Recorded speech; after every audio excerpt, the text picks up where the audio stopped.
Que faire des mômes? Que faire des mômes? Que faire des mômes? Que faire des mômes? Que faire des mômes? Que faire des mômes? Que faire des mômes? Que faire des mômes? Éric Couder. Bonjour à tous, bienvenue pour ce nouvel épisode de Que faire des mômes, c'est Éric Couder. Pour cette nouvelle saison, je vous propose une nouvelle formule, 3 rendez-vous par semaine, les lundis, mercredis, vendredis, dans un format court. Dans l'épisode d'aujourd'hui, il est question de lettres personnalisées pour les 6-11 ans.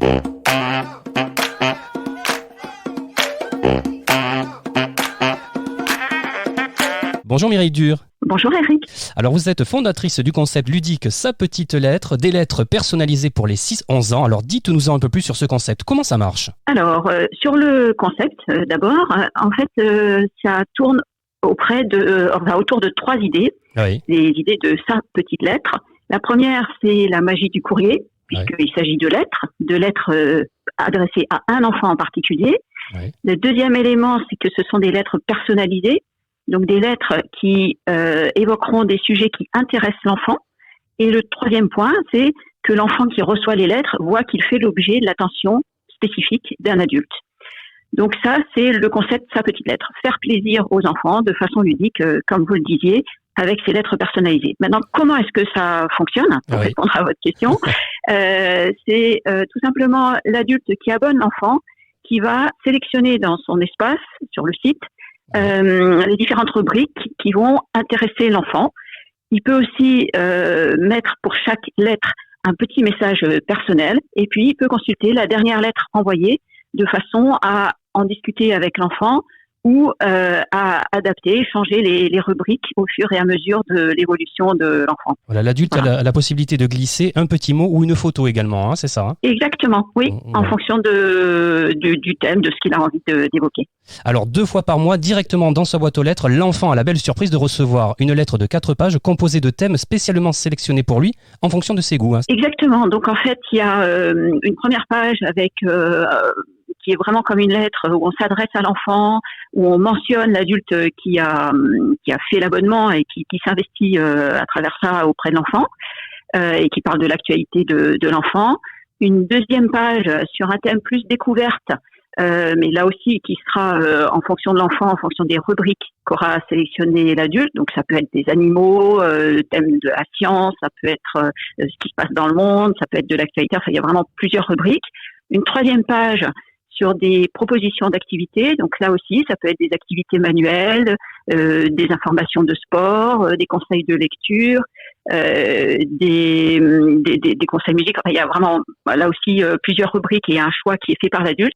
Et enfin, en 4e page, des propositions de sortie qui sont en fonction de là où est l'enfant. Parce qu'à chaque fois, l'idée, c'est de produire dans cette lettre des choses qui intéressent l'enfant, des choses qui sont spécifiques à l'enfant. Alors dans votre dossier de presse, vous dites « En créant Sa Petite Lettre, je trouve la joie des moments partagés avec ma grand-mère, mais aussi celle des attentions que j'ai eues pour que mes filles profitent de leurs proches, famille, parrains, marraines, etc. » Oui, exactement. Effectivement, j'ai eu la chance de profiter de ma grand-mère et de faire beaucoup de choses avec elle, avec mes cousines. Mais j'ai aussi eu à cœur pour mes filles, pour mes 2 filles, qu'elles restent proches de leurs grands-parents, même si ceux-ci étaient habités à 500 km. Oui. Et je pense que c'est important de garder le lien et de donner des éléments justement à travers ces lettres à l'adulte pour qu'il reste en contact avec l'enfant. J'ai fait et je fais encore du bénévolat à l'hôpital, et je vois bien parfois la difficulté qu'on a à trouver les sujets qui vont intéresser l'enfant.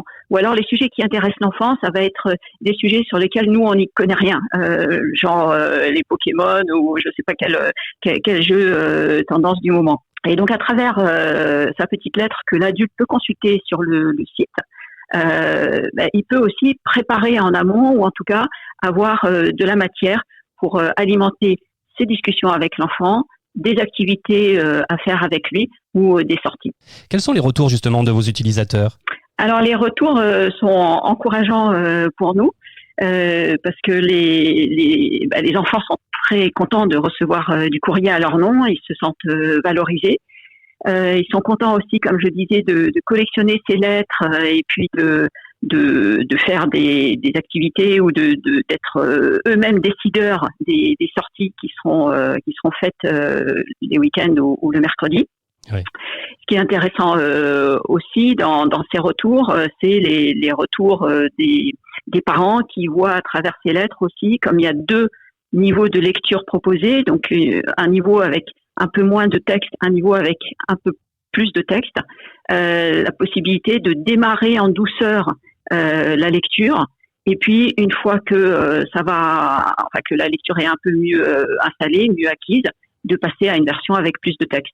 Donc ça aussi, cette simplicité et la possibilité de changer les rubriques à tout moment et que ça soit pris en compte dès la lettre suivante, c'est quelque chose qui différencie bien sûr des autres abonnements où l'enfant reçoit pendant les 6 mois ou 1 an de même type de journal. Journal, oui. Alors le tarif d'abonnement est accessible à tous, 9,99 € par mois, avec d'autres formules d'abonnement proposées. Mireille Dur, je rappelle que vous êtes fondatrice du concept ludique Sa Petite Lettre, des lettres personnalisées pour les 6-11 ans. J'invite tous nos auditeurs qui souhaiteraient en savoir davantage à se rendre sur votre site www.sapetitelettre.fr. Merci Mireille Dur. Merci beaucoup Eric. Alors, que pensez-vous de ce concept de lettres personnalisées ? En tout cas, n'hésitez pas à laisser votre avis en commentaire. Eh bien, cet épisode touche à sa fin. Un grand merci à vous tous pour votre fidélité. Je vous invite dès à présent, si ce n'est pas encore fait, à vous abonner à notre newsletter sur le site officiel de l'émission www.quefairedesmoms.fr. À bientôt pour un nouvel épisode de Que faire des mômes. Bye bye.